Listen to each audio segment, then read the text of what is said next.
Verset-toi à nouveau. Dis-leur, dis-leur, dis-leur, dis-leur. Ainsi parle l'Éternel, le Dieu d'Israël. Maudit soit l'homme, homme ou femme, qui n'écoute point les paroles de cette alliance. Ce verset fait trembler. Encerclé, maudit. C'est pas Georges qui parle, c'est pas un homme. C'est pas Jérémie qui a écrit qui parle. Maudit. Ça veut dire que si tu n'écoutes pas la parole, ce n'est pas votre frère qui dit que la personne est maudite. C'est Dieu qui dit que tu es maudit. Ce verset fait peur. Voyez-vous comment dans le corps de Christ, il y a des millions de chrétiens maudits.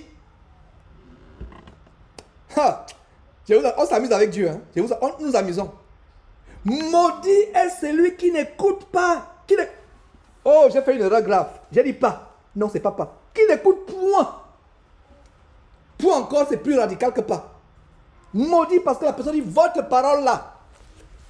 Donc tu vas me dire que moi j'ai divorcé de ma femme et je vais rester comme ça sans me remarier. Non, ta parole là tu interprètes mal. Ah, c'est ton problème. La Bible dit que tu es maudit, tu n'écoutes pas. Il y a des gens qui ne veulent pas écouter. Et c'est pour ça que la Bible dit que dans les derniers temps, les gens auront la démangeaison d'entendre les choses agréables et se tourneront vers une foule de pasteurs pour leur propre ruine. Le mot ruine, nous le trouvons ici, maudit. Est-ce que vous voyez comment la parole de Dieu s'agence? Comment la parole de Jérémie ici rejoint une prophétie des temps de la fin, à savoir que les gens auront la démangeaison d'entendre les choses agréables, se tourneront vers une foule de pasteurs, détourneront les oreilles de la saine doctrine. Pourquoi? Pour leur propre ruine ou malédiction. Les faux pasteurs. Et maintenant vous comprenez ma rage contre les faux pasteurs, si je peux me permettre l'expression. Vous comprenez ma hargne, pour parler un peu plus exactement. Vous comprenez ma véhémence, mon zèle débordant, enflammé. Vous comprenez maintenant. Parce que beaucoup ne comprennent pas. Ils disent non, ton zèle là on ne comprend pas. Il ne peut pas comprendre parce qu'il ne comprend pas la parole de Dieu. Parce que quand vous comprenez ce qu'un faux pasteur fait, parce que quand il enseigne les gens à détourner leurs oreilles de la parole de Dieu, il amène les gens à être sous la malédiction, à être sous la ruine. Voilà ce qui se passe. Voilà ce qui se passe. Quelqu'un qui détourne son oreille. Et il y a un autre verset qui dit quoi? Si quelqu'un n'écoute pas la parole de Dieu, ne prête pas attention à la parole de Dieu, sa prière même est une abomination. Voilà comment quelqu'un se maudit par la prière. La prière est supposée être un moment de communion avec Dieu, d'action de grâce dirigée à Dieu. Mais la prière, ta propre prière se transforme en une malédiction, en un poison, en un venin qui te détruit. À cause de quoi? La parole de Dieu est importante. Si tu la détruis, la Bible dit que celui qui détourne son oreille pour ne pas écouter la loi, sa prière même est une abomination. Oh femme, tu dois te voiler la tête avant de prier. Ah non, ça c'est la secte de Georges. Ça c'est les namaïstes. C'est la secte. Ces followers-là, ils sont envoûtés. Moi je prie, Dieu m'exauce. Dieu dit que ta prière est une malédiction. Dieu dit que c'est une abomination pour une femme d'enseigner la parole de Dieu ou d'avoir un ministère où elle prend autorité sur l'homme. Il dit que non, l'apôtre Paul n'est pas mort pour moi sur la croix. Moi je crois en Jésus. Moi je vais continuer à aller évangéliser. Je vais continuer à prêcher. Voilà comment une Nigérienne a été lapidée en plein carrefour en Afrique. Elle est morte avec pas de pieds. Quand j'ai vu cette histoire, j'ai dit, oh, direction. Elle est en direction pour l'enfer. Quand l'âme sortait de ce corps-là, oh là là, lapidé, son sang coulait comme ça. Vous pensez qu'elle est morte servant Dieu? Elle est sortie des bornes. Avec Dieu, il y a des bornes. N'oubliez pas, femme, mariée, enfant, il y a des bornes. Vous traversez cette borne, vous êtes sous la malédiction. Dans les rapports intimes, mari et femme, il y a les bornes.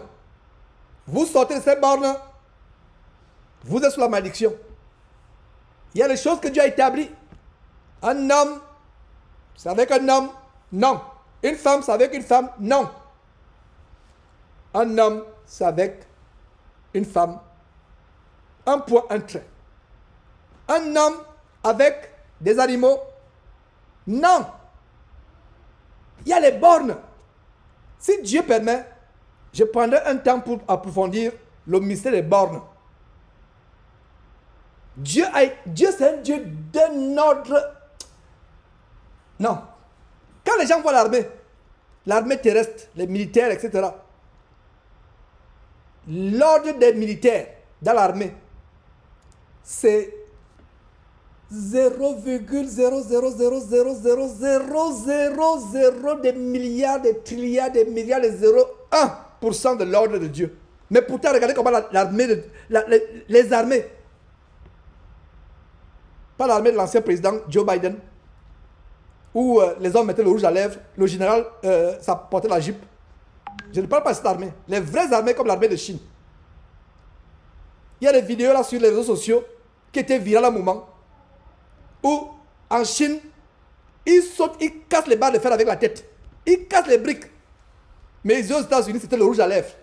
C'était les jupes. Vous voyez quelqu'un, le tibia sec d'un homme. Le mollet musclé, avec les poils hirsutes. Mais il a la jupe. Non! Tu es sorti des bornes. Et si vous avez compris, je suis en train très rapidement d'exposer l'abomination contemporaine de l'homosexualité du transgenre. Avec ce qu'il a découvert, dans l'église, je vais encore bien appliquer. Pour que les gens comprennent qu'il y a... Ce n'est pas tous les chrétiens qui sont dans cette abomination. Voilà la joie que j'ai eue en faisant cette découverte. Que ce ministère est reconnu comme étant vraiment d'un radicalisme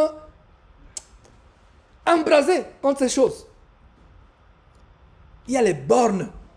Il y a les bornes. Celui qui ferme ses oreilles pour ne pas écouter la loi, le commandement de Dieu, qui ne prie pas. Pourquoi? Le fait que tu n'écoutes pas le commandement de Dieu, tu es déjà sous la malédiction. Maintenant, si tu ouvres même encore la bouche pour prier devant un juge humain, si vous êtes au Texas, l'un des pays les plus... Le système carcéral criminel correctionnel au Texas est à notre niveau. J'ai promis que Dieu me donne le temps de faire un petit documentaire dans l'une des prisons les plus terribles du monde entier, la prison de Huntsville. Je vais faire un documentaire. Il faut que je prenne rendez-vous avec le directeur de cette prison. Je vais aller filmer la chaise électrique où on grille encore les gens, le péton, les exécutions, on tire. Je vais filmer. Donc, quelqu'un qui, mes frères et sœurs, n'écoute pas la loi de Dieu, est déjà sous la malédiction. Si tu ajoutes encore le fait que tu pries, ça veut dire que les femmes rebelles, les chrétiens rebelles, restez avec votre rébellion. N'ajoutez pas encore le fait d'aller dimanche, lever les mains avec les ongles de 15 cm, des ongles de tigresse, les faux cils, les faux cheveux. Vous vous dandinez, vous priez encore. On vous dit, enlevez de votre corps la mondanité, la frivolité. Mettez sur votre corps la modestie. 1 Pierre chapitre 3 nous montre comment les femmes chrétiennes doivent imiter Sarah. 1 Timothée chapitre 2, verset 9 et 3, montre comment, 9 et suivant, nous montre comment la femme qui craint Dieu doit avoir la modestie. Ne pas mettre des extensions sur les cheveux, des greffes sur les cheveux. S'habiller de manière modeste, sans volupté, chaste et réservée. Et vous allez dire, non, vous exagérez. Facebook, j'espère que vous n'êtes pas déconnectés. Restez écouter la parole de Dieu. Ne vous déconnectez pas. Écoutez. Écoutez et fuyez ces faux pasteurs. Écoutez. Donc, mes frères et sœurs, est-ce que vous venez de vous rendre compte le danger exponentiel de ces chrétiens qui refusent la parole de Dieu, mais ils sont dans les temples pour élever la voix pour prier? Voilà la révélation que je viens de vous donner.